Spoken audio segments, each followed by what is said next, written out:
Good morning. This is Erwin St. Rose reporting for WKEJ News in Chicago. In the business world, the Matt Forte era in Chicago is over. After an 8-season run during which the running back gained more rushing yards in a Bears uniform than anybody except Walter Payton, the team at Forte announced today that he won't be re-signed when he becomes a free agent next month. Despite my wishes and my days as a member of the Chicago Bears have sadly come to an end, Forte wrote in a post to Instagram, "I was informed earlier this week from the Bears GM that I'll be attempting to re-sign me in free agency. I remain forever grateful for my time spent in Chicago and being able to play for an organization with such a rich history. My only regret is not being able to win a Lombardi Trophy for the best fans in all sports. I'm excited about the next chapter of my NFL career, but Chicago will always be home. God bless and bear down." 30-year-old ranked 13th on Crains' list of highest earning pro athletes in Chicago in 2015, pulling in an estimated $9.6 million last year from his playing contract and marketing deal.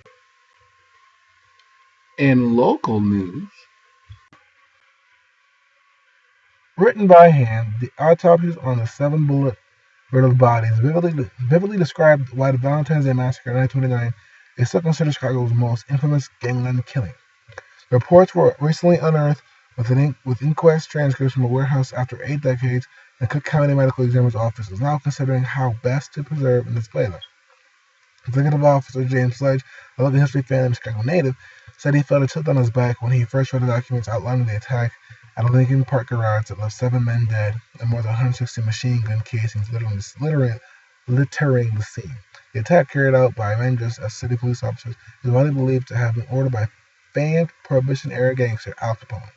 The crime was never solved. Shortly after Sledge joined the medical examiner's office in 2014, he asked for permission to look at the autopsy records. His staff took multiple trips to the Cook County government warehouse to find reports, which were tucked away in a metal file cabinet. Since there was no evidence of a struggle, it's believed that Moran's men thought that it was a police raid. The documents that are now in Sledge's possession offer insight into the 87-year-old investigation of an unsolved crime. In sports news,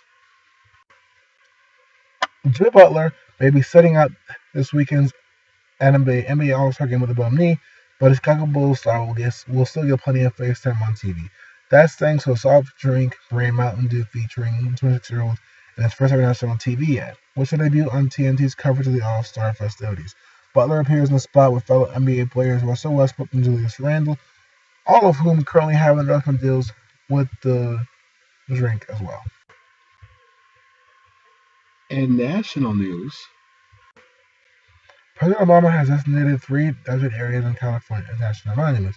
The bill permanently protects nearly 1.8 million acres of America's public lands, the White House says in a news release.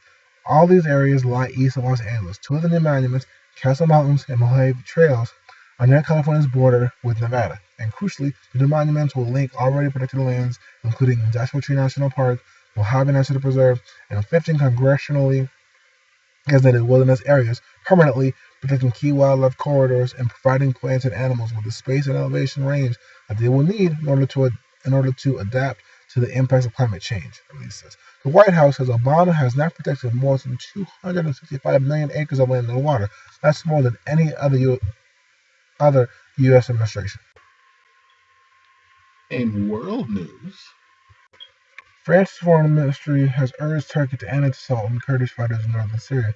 In a statement, it said it was worried about the continued worsening of the situation. On Saturday, Turkey began showing the militia, which it says is linked to the banned Kurdistan Workers' Party. The fighters, the YPG militia based in Syria, have rejected Turkey's demand to leave areas it has seized, saying Islamists would return if it left. Turkey's assault is a new thread in the already complex conflict that has drawn in competing regional powers. Turkish Prime Minister Ahmet Davutoglu insisted on Sunday that Turkey will not permit the Kurdish militia to carry out aggressive acts. Our security forces gave a Syria response and will continue to do so. Mr. Davutoglu said.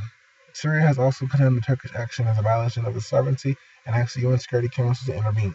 France also called on the Syrian regime and its allies to stop the bombardments across the whole of the country. France said priority should be given to implementing an agreement reached in Munich this week on Greeks and hostiles in the fight against so-called Islamic State group. Almost 5 years of civil war in Syria have led to deaths of more than 250,000 people. More than 11 million people have been displaced. This has been Erwin St. Rose reporting for the UKEJ News in Chicago. Have a great day. Until next time, Chicago.